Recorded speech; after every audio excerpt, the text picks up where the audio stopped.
Karma is a huge subject, and it's commonly understood like as what is given out returns back to the giver. Like if we are helpful towards others, we would receive the help when we need. If we treat others with respect and love and care, we will have the same respect, love, and care from others. It's not necessary that the same people will treat us in the same way, but what is given out by us would return in some form or the other, and it will return to us maybe uh, from other people.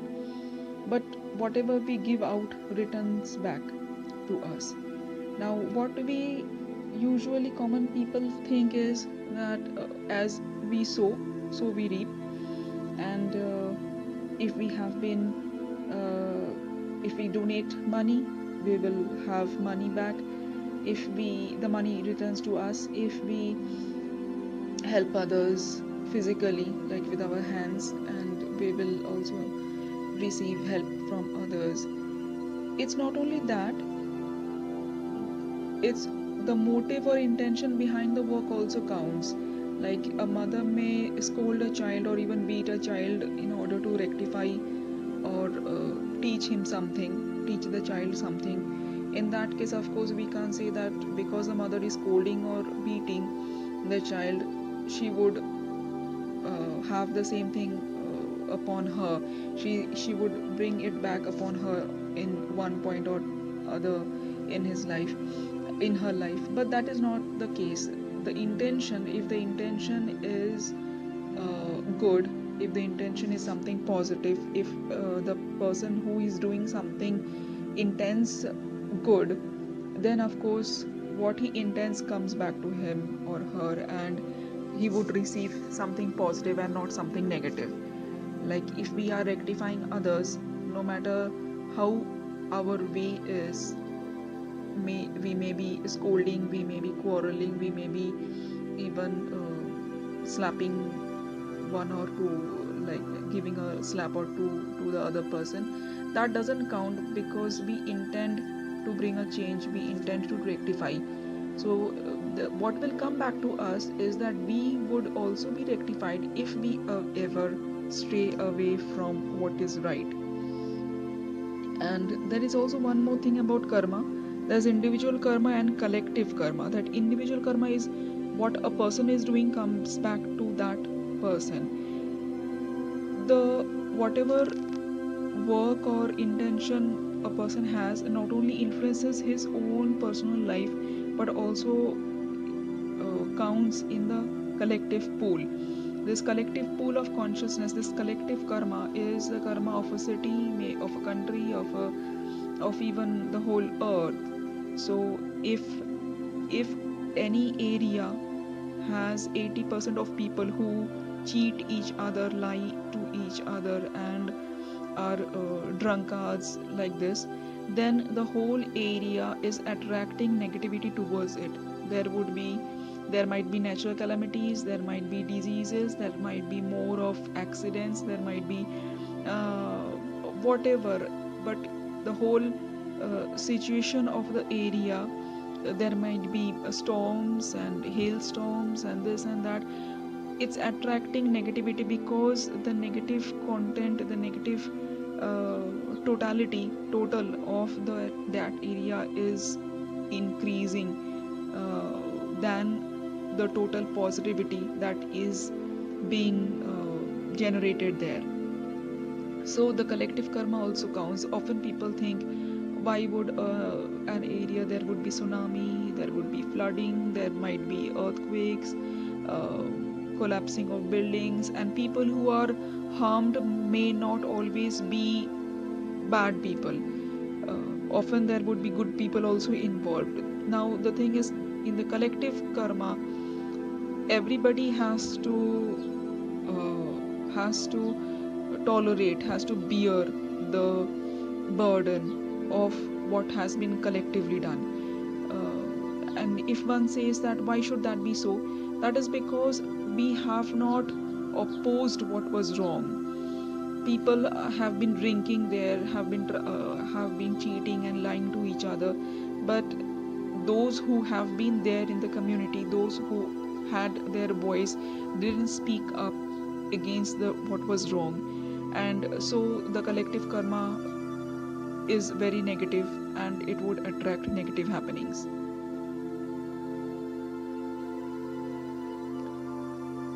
Now there's another point also. Karma not only is some about doing something, it also includes not doing something.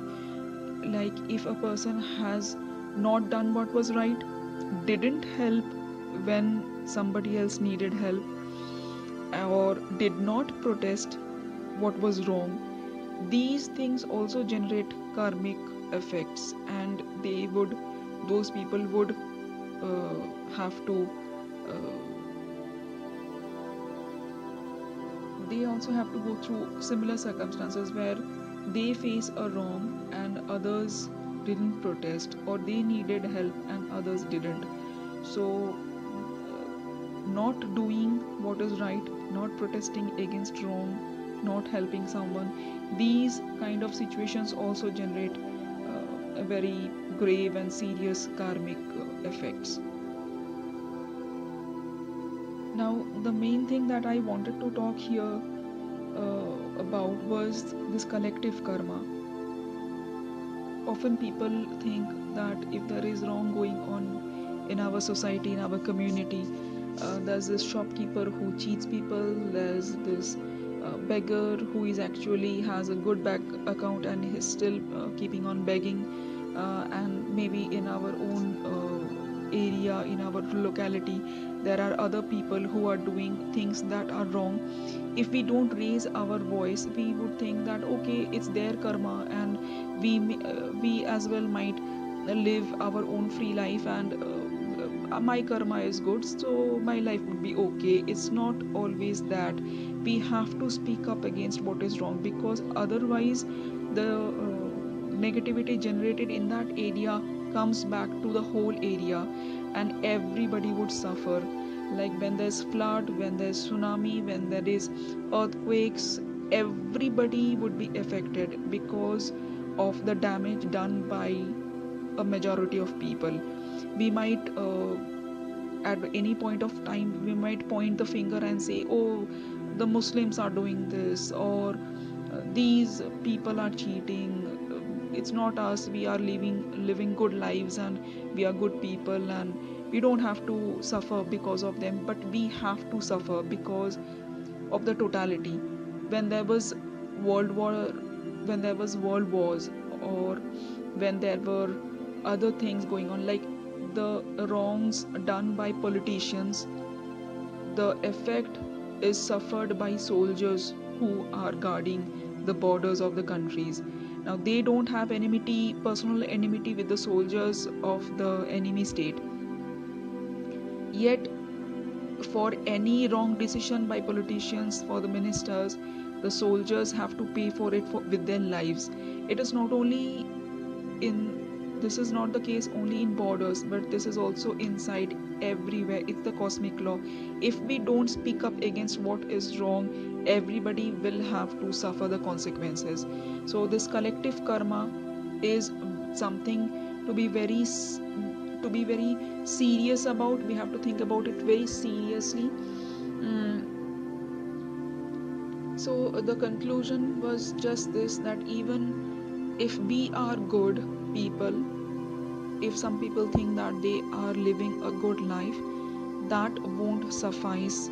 They have to speak up against anything wrong that they see nearby, that they see maybe in their office, in the place where they work. It might be in their locality where they stay, it might be anywhere, it might be in the school where their children study. So wherever they see anything wrong happening, we have to speak up and protest and rectify, so that the totality of good karma remains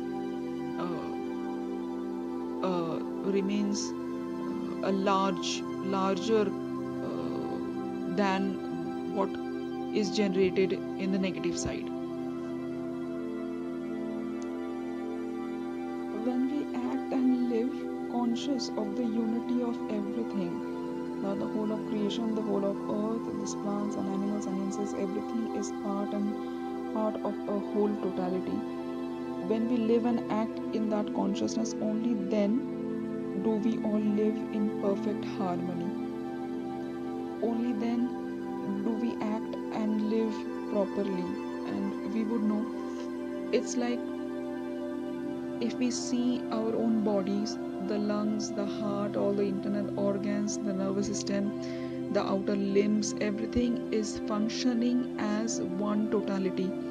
Now suddenly the kidney wouldn't say that I don't want to work today and I'll rest, or a part of the body wouldn't strike and say I am in protest and I won't work today.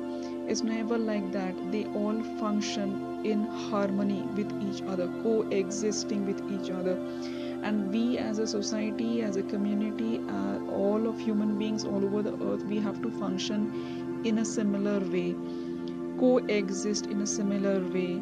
We have to synchronize, we have to communicate with each other, we have to understand each other's problems, we have to solve, we have to live as if we were one family. We can't neglect or ignore anything that is happening around us, whether it be somebody in poverty, somebody in need, whether it be that somebody is doing something wrong and cheating and lying, whether it be that somebody is not functioning optimally, whatever it be, we can't live a life ignoring all others. It's not our individual life. We live as a totality. We are part of the whole. So it's like the whole is my body. You can't ignore if your kidney isn't working properly. You can't ignore if your leg isn't working properly. So everything has to work if you want to live happily. Everything has to live happily.